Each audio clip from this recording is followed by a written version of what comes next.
Hey everyone, in this video I'll show you how to add data to your StraboMicro project. So there are two ways to add data. We can add data just straight up inside of a micrograph at the micrograph level, and we do that by going to the right here, and we can add data using the side panel. If that's not open, just tap this button here and that opens up the sidebar, and you have this list of options there, or you can search for the data type you'd like. Let's do that as an example. First, we usually start by defining our mineralogy or lithology. I'll tap there. It'll open up this window. I've already defined these here, but for you, it'll look like that. And we can enter our mineral names. So let's go with olivine. Press that. And it'll show up down there. We also have some orthopyroxene, some clinopyroxene. And then if we know our percentages, we can add those there. This is just random, really. 20. How did you determine it? In this case, I've selected optical. And how were the percentages calculated? So if you have your percentages, you can also leave these blank.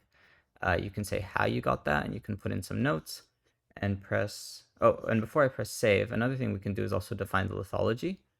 So here, under rock type, you can select something. So I'll go igneous, plutonic, and I'll go peridotite. Press add, and it will show up there. And then I can save that out. On the right here, we have this new heading, mineralogy lithology, and it shows the mineralogy we defined in the lithology. So the other way to add data is at the spot level, and you can have three types of spots. We have point spots, line spots, and polygon spots. On the right here, I've pressed this point button, and then I can click somewhere on the micrograph. Say I want to create a point spot right there. I can go ahead and do that. Then this window pops up. I'll call it point spot. We can show a label if we'd like. We can define the label color and the spot color.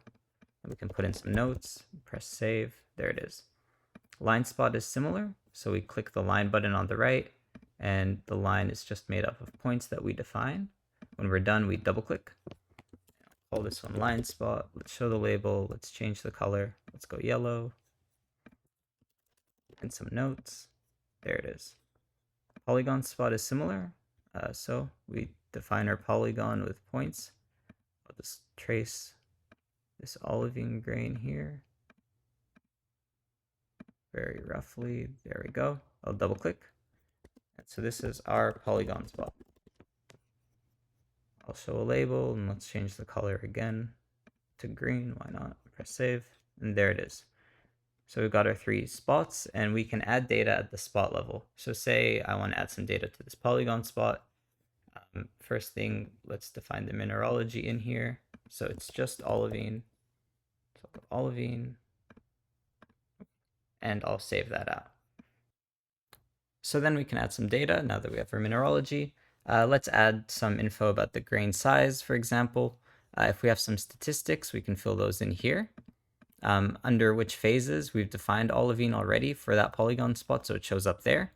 And that's all we've defined. That's why that's the only phase in there. We can put in some information about the shape here, for example. So let's go subhedral, and then we press this add button. It'll show up there. If we have some information about the orientation, we can fill that in. But there's lots of different types of data you can add. When you press save, it should populate on the right. And that's how you add data to a spot. And everything here we've done on the reference micrograph. We can also add data to the associated micrographs. So let's go to sample 2 here. And this is the reference micrograph. And you can see we have this EBSD phase map overlaid on top. That's its own associated micrograph. And say I'm interested in this grain boundary here. What I could do is put in a spot. And I'll call this a lobate boundary. And I'll show the label, and I'll press save. So there's our spot. And if I want to describe this, add some data about this boundary, the first thing I'll want to do is define the mineralogy at that point. So let's go mineralogy. And in this case, we have some chromite. And we also have some orthopyroxene. I'll press save. And so that fills it in there. And the next thing we'll want to do is add our data that describes the type of boundary. So under data type, we can click grain boundary. or we can just actually search it. So let's just try that to show you how that works. You type in a word and it gives you the list. So I'll go there, I'll click that. And then there's some fields that are relevant to this type of data we're adding. So is it a phase boundary or grain boundary? I'll go phase, which phases are involved. And so the options are the ones we've defined for that spot. I'll go chromite, orthopyroxene, and then under boundary morphology, I'll put in cuspate. And then here I have some lobate, some notes. And then I just scroll down, so don't miss that button here and press add. That'll populate there. We can edit it if we'd like, but I'll cancel that and I'll press save. So this shows up on the right here now.